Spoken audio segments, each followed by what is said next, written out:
우리 시간 함께 보실 말씀은 출애굽기 19장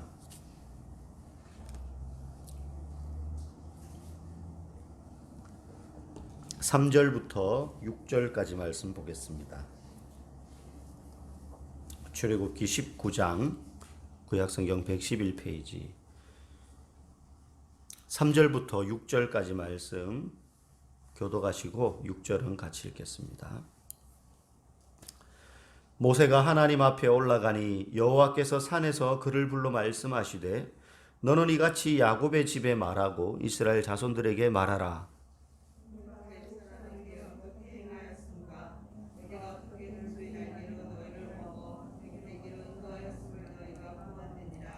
세계가 다 내게 속하였나니 너희가 내 말을 잘 듣고 내 언약을 지키면 너희는 모든 민족 중에서 내 소유가 되겠고 너희가 내게 대하여 제사장 나라가 되며 거룩한 백성이 되리라. 너는 이 말을 이스라엘 자손에게 전할지니라. 아멘. 네. 오늘 이제 마지막 시간입니다. 우리 월요일 날 설교 제목이 뭐였죠? 건지시는 하나님. 그 다음요? 부르시는 하나님. 그 다음? 이끄시는 하나님. 고치시는 하나님. 어제는 먹이시는 하나님. 눈썰미가 있으신 분은 오늘 본문 읽으면서 또 이런 하나님 이 말씀의 제목이겠구나. 제가 어제 저희 집 아이들한테 내일 말씀의 제목이 뭘까? 그러니까 뭐 그냥 다양한 답들이 나오더라고요. 때리시는 하나님 막 이런 것도 막 나오고요. 뭐 심판하시는 하나님.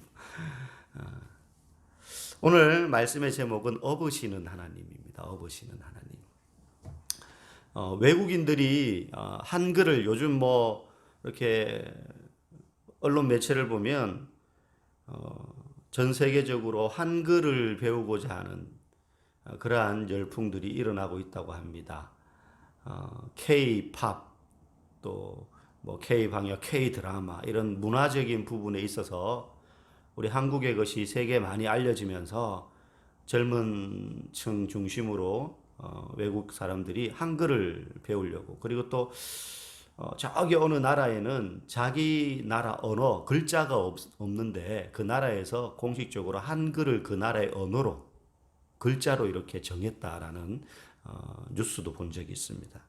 그런데 외국인들이 한글을 배울 때 힘들어하는 것 중에 하나가 있습니다. 뭐 기본적인 건 쉬워요. 자음 모음 해가지고 글자 이렇게 이러면 가가 되고 이러면 나가 되고 뭐 이런 것들은 이제 사실은 정상적인 지적 능력이 있는 사람들이라면 외국인이라 할지라도 한두 시간만 하면 이미 한글 알파벳을 다 배워가지고 글자를 쓰고 만들 수 있는 그런 수준일 정도로 쉽습니다. 그런데 그 다음 어려운 게 뭐냐면 말을 배우는 거예요. 그러면서도 그 중에 힘들어하는 것이 같은 발음인데 다른 뜻을 가지고 있는 단어들이 한글에 유독 많은 거죠. 뭐 눈, 그죠? 하늘에서 내리는 눈과 사람에게 있는 눈. 이 구분이 안 되는 거예요, 이제 그분들은. 글자도 똑같은데, 발음도 같은데, 약간의 억양의, 그죠? 장단, 또 뉘앙스, 이거에 따라가, 문맥에 따라서 전혀 다른 단어가 되니까요. 뭐, 밤, 그죠? 뭐, 배, 먹는 배와 타는 배, 뭐, 다르죠. 또, 뭐, 사자라는 단어, 동물로서 사자도 있고, 물건을 사자할 때 또 사자. 전혀 다른 거죠. 뭐 사과, 먹는 사과, 사과하다 할 때 사과, 이런 것도 있습니다. 오늘 본문에 등장하는 단어 중에도 그런 말이 나와요. 없다와 없다. 글자가 분명히 다르지만 이건 또 특이하게 발음이 똑같아요. 그런데 뜻은 전혀 다릅니다. 그죠? 없다는 뭐 물건이 어떤 대상이 존재하지 않는다. 뭐 이런 뜻이죠. 어떤 일이 일어나지 않는다, 생겨나지 않는다, 뭐 이런 뜻이라면 없다는 아기를 등에 업다. 또는 윷놀이 할 때 말을 두 개로 겹쳐 놓는 거 이런 걸 이제 업어라 그러죠. 없다. 그죠? 특별히 없다, 등에 없다. 이 단어를 생각하면 제일 먼저 머릿속에 떠오르는 그림이 엄마가 아기를 등에 업는 모습이 아닐까 싶어요. 그죠? 가만히 생각해 보니까 제가 이 설교를 준비하면서 요즘 길거리에는 아기를 등에 업고 다니는 엄마들이 잘 안 보인다라는 생각이 들더라고요. 웬만하면 다 유모차 끌고 다녀요. 엄마들 거의 유모차. 하긴 뭐 요즘 개도 유모차에 개모차라 그러더라고요. 네, 개모차. 개 엄마가 개를 유모차에 끌고 다니는 개를 아기가 있구나 하면서 보면은 개가 턱 이렇게 누워 있고 빨대만 안 꼽았지. 예. 아기가 그 물컵 이렇게 물고 있는 거랑 똑같은 자세로 개가 안전벨트 찬 채로 탁 앉아가 있는 요즘 세태가 그런 세태입니다. 어쨌든 등에 아기를 업은 모습 이게 이제 없다라고 하면은 가장 먼저 생각나는 장면이 아닐까 싶습니다. 근데 여러분 그 아기를 등에 업었을 때 모습을 가만히 떠올리면서 보면 엄마들의 특이한 행동이 나옵니다. 등에 아기를 업은 엄마들.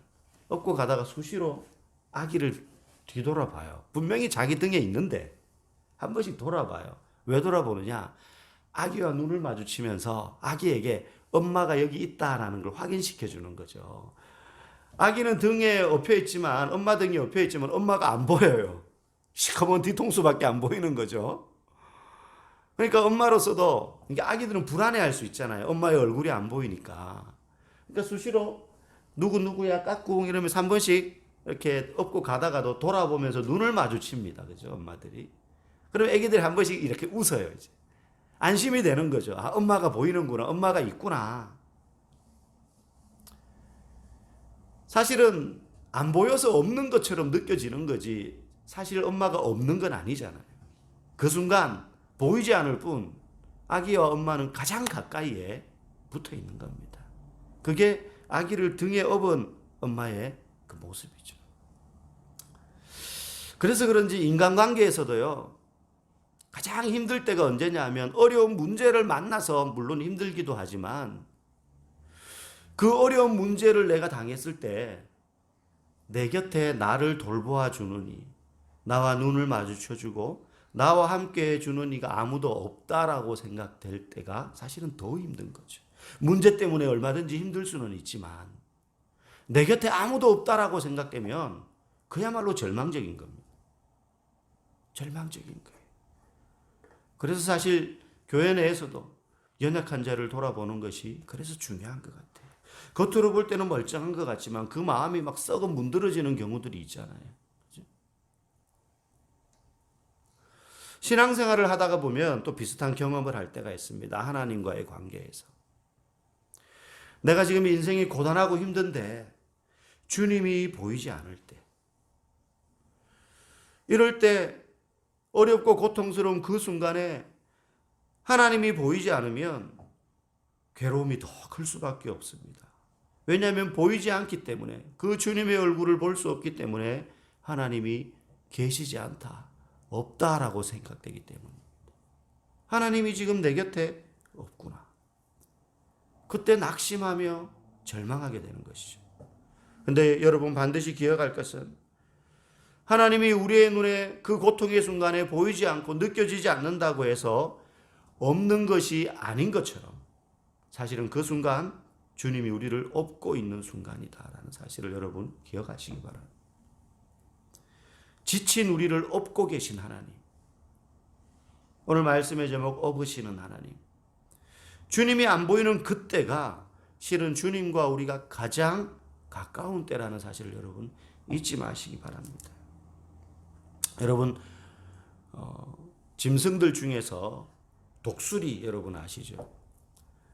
사실 뭐 흔히 보는 까치, 뭐 비둘기 우리 주변에서 흔히 보는 그런 새들은 뭐 둥지로 날아가고 또 둥지에서 나와서 먹이를 찾아다니고 우는 울음소리 이런 것들도 자주 들을 수 있습니다. 저희 아파트 단지만 해도 이렇게 벚꽃나무에 보면은 막 비둘기 둥지 같은 것들이 이렇게 있더라고요. 보니까. 그런데 독수리 둥지, 독수리 이런 것들은 우리가 잘 찾아보기 힘듭니다. 뭐 동물의 왕국 이런 걸 통해서 보지 않으면. 그래서 우리가 그 생태를 잘 알지 못하는데 어미 독수리가 새끼 독수리를 키우는 방식을 보면 맹수라서 그런지 좀 독특합니다. 보통 높은 바위 꼭대기, 사람의 손이 거의 닿지 않은 천적이 거의 천적이 없다고 할 수 있는데요. 그런 곳에 이제 둥지를 트는데, 둥지를 틀 때 보면 둥지를 막 굵고 거친 나무 가지들을 먼저 모아가지고 막 만듭니다, 틀을.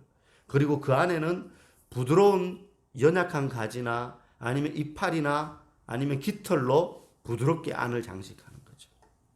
그래서 바깥에서 보면 듬성듬성한 것 같은데 안은 굉장히 촘촘하고 포근합니다. 그런데 이제 어미가 새끼를 돌보다가 새끼가 어느 정도 자라서 날아야 할 때가 돼 갑니다.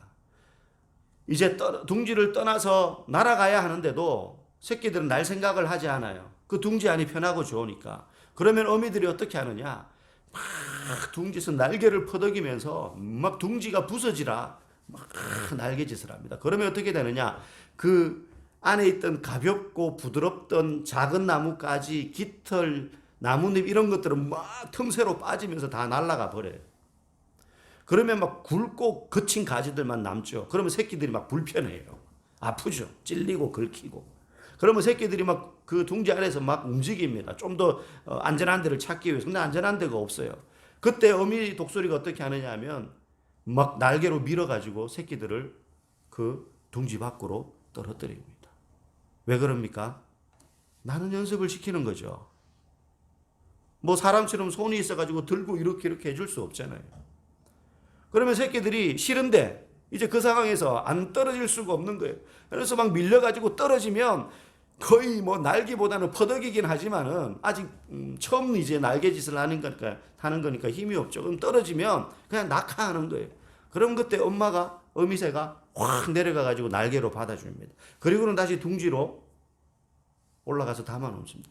그리고는 또 날개짓을 해가지고 둥지 밖으로 떨어뜨리고 떨어지면 또 어미가 가서 날개로 받아가지고 또 이걸 반복하다가 보면 새끼가 날 수 있는 힘을 얻어가지고 날게 되는 겁니다. 나는 법을 이제 익히게 되는 거죠. 그런 과정을 반복하는 사이에 새끼 독수리는 이제 어미 곁을 떠나 자기 힘으로 날게 되는 겁니다. 그런데 이게 성경에도 나오는 방식이에요. 신명기 32장 11절에 보면 이런 표현이 나옵니다. 마치 독수리가 자기의 보금자리를 어지럽게 하며 자기의 새끼 위에 너풀거리며 그의 날개를 펴서 새끼를 받으며 그의 날개 위에 그것을 엎는 것 같이. 독수리가 그렇게 하는 것처럼 하나님도 그의 백성들을 그렇게 키우신다는 거예요.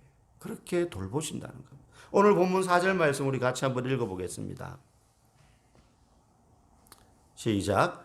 내가 애굽 사람에게 어떻게 행하였음과 내가 어떻게 독수리 날개로 너희를 업어 내게로 인도하였음을 너희가 보았느니라.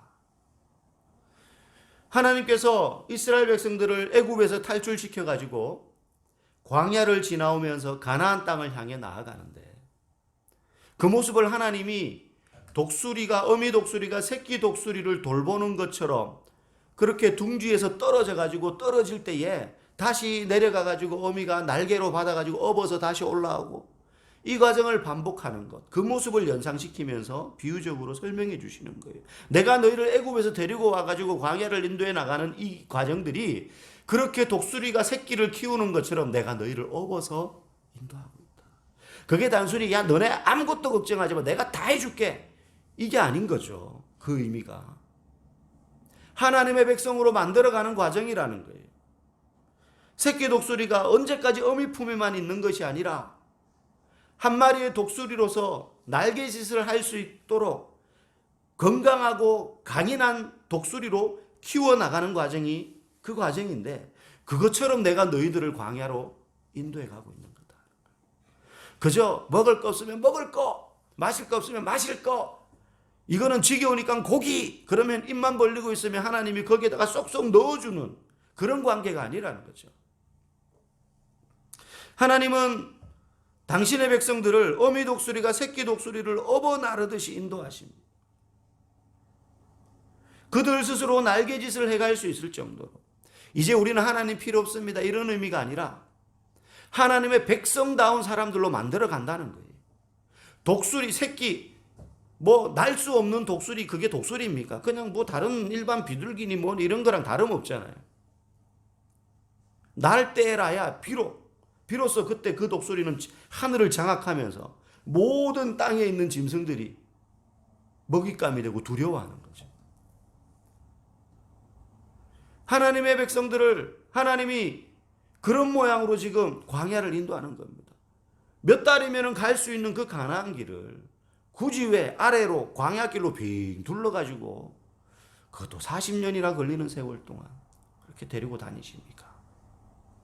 어미 독수리가 그렇게 날개로 없는 것처럼 다시 둥지로 올렸다가 떨어뜨리고 그러면서 독수리로 만드는 것처럼 하나님께서 그 백성을 훈련시키시고 다듬어 가심으로 하나님의 백성답게 만들어가는 것이다 라는 것이죠. 광야에서 만난 고난은 그래서 하나님의 백성으로서 키워내기 위한 하나님의 특별한 나는 훈련을 시키는 것입니다.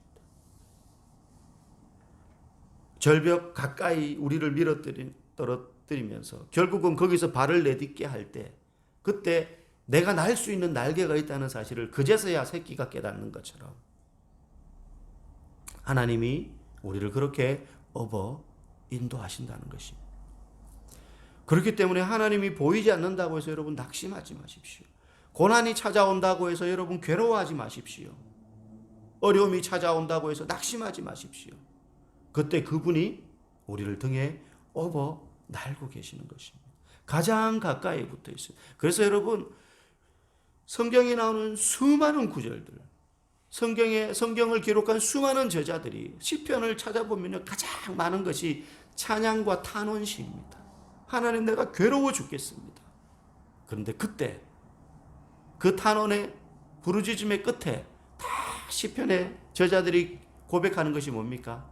하나님, 나와 함께 계신 하나님, 내 부르짖음을 들으시는 하나님, 내가 이 고난 가운데 있지 않을 때는 몰랐는데 이 고난 앞에 서고 나니 절벽 아래 떨어지고 나니 하나님이 나를 업고 가시는 것이라는 사실을 내가 깨달았습니다.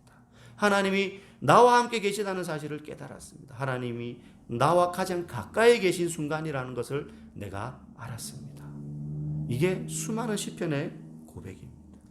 그 주님은 지금도 살아계셔서 우리와 함께 계시고 우리를 업어서 인도하시는 분이신 줄 믿습니다. 함께 하시는데 그 고난 가운데, 슬픔 가운데, 내 힘으로 감당할 수는 없는 어려움 가운데 우리를 그냥 내버려 두시는 하나님이 아니시라 자신의 등에 업고 홍해를 건너시며 흑암의 골짜기를 지나시는 아버지이신 줄 믿습니다. 나는 비록 약해도 나를 업고 가시는 하나님은 강하신 분이십니다. 그 사실을 저와 여러분들이 믿으시기를 바라고요.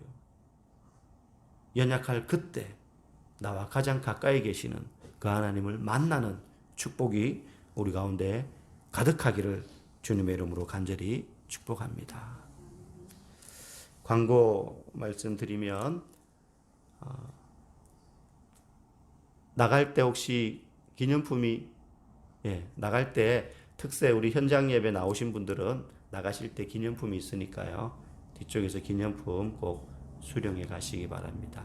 그동안 현장에 나오셨는데 오늘 못 나오신 분들은 주일날 내일 또 기념품 수령해 가시면 되겠습니다.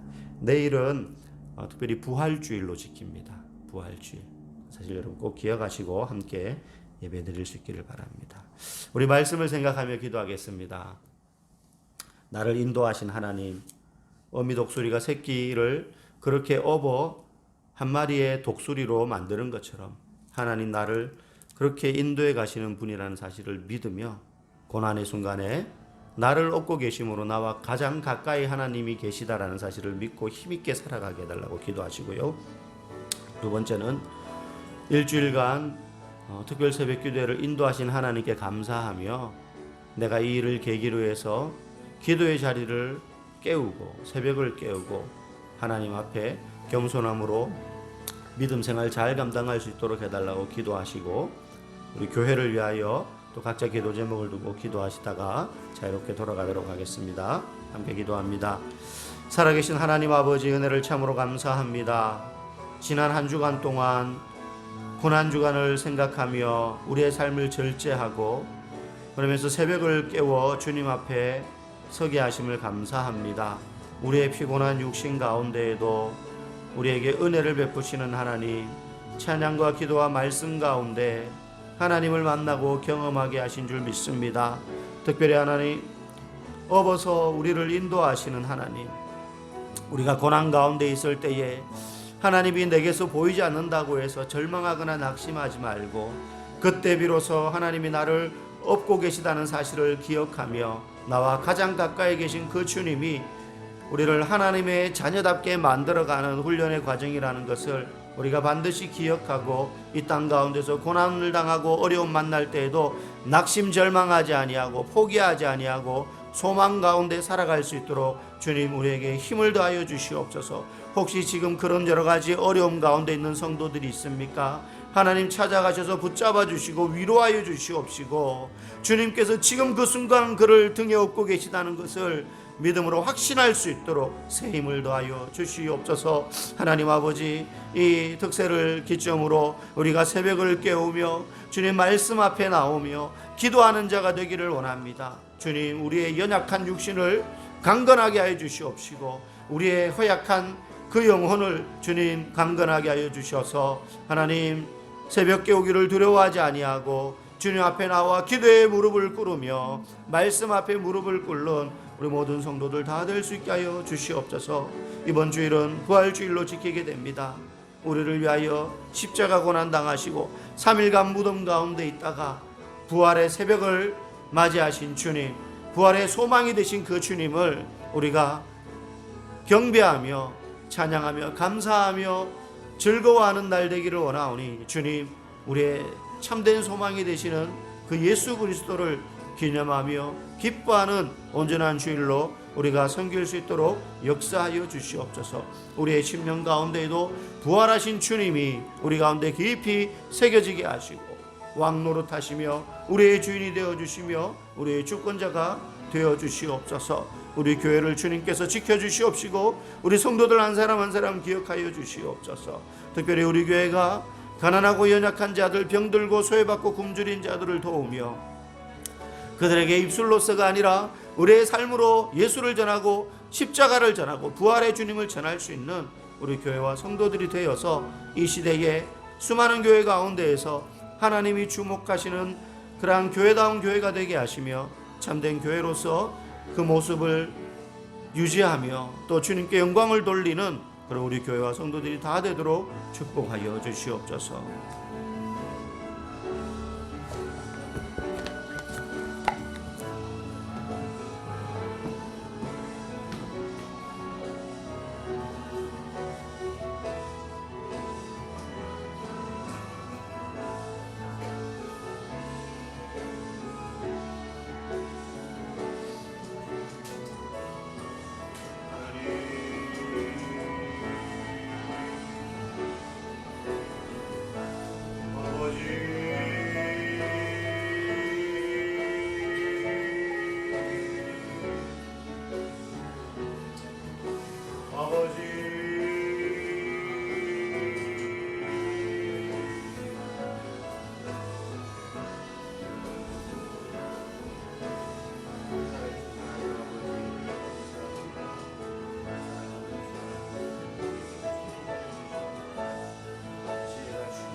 아버지